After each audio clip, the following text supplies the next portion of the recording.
So, pumunta tayo sa ating Google. Click natin yung Google. Wait lang.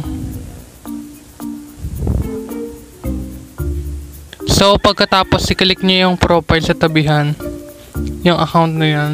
Pagkatapos na yan, is, hanapin nyo lang yung gusto nyong papalitan na account. So, pipili ako ng papalitan kong account. So, ito. Itong, So, nakapili na akong papalitan ng password na account.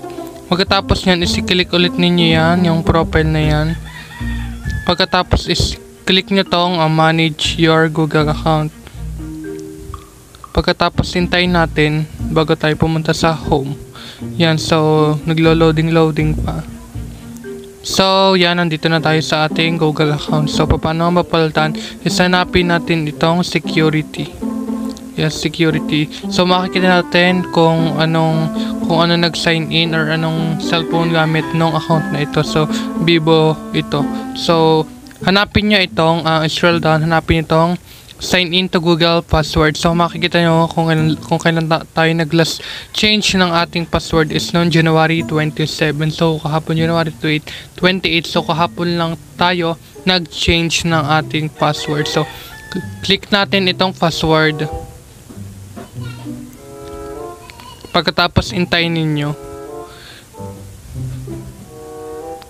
Pagkatapos i-click natin is itong forgot password para papalitan natin ng password itong ating Google account na ito.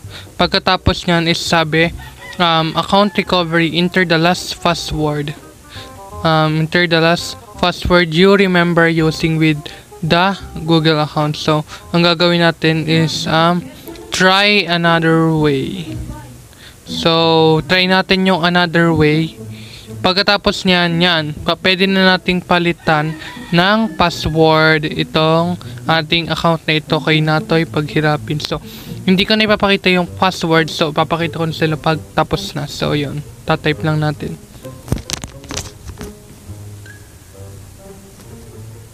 Na napalitan ninyo is i-click lang natin is ang save password. Ayan.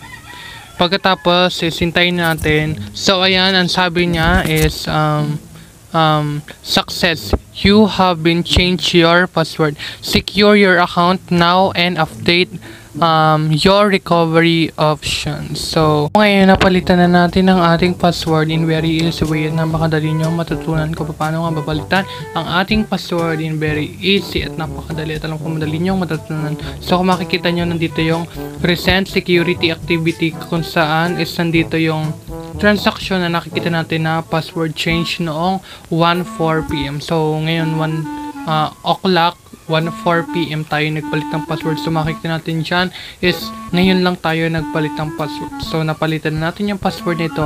So dito na nagtatapos yung video ito. So kita-kits again sa susunod na video. Sana i-subscribe nyo and marami pa tayong content na i-upload sa susunod na mga video. So kita-kits, see you again on my next video. This is again Derry Mercado Vlogs. Thank you very much for watching.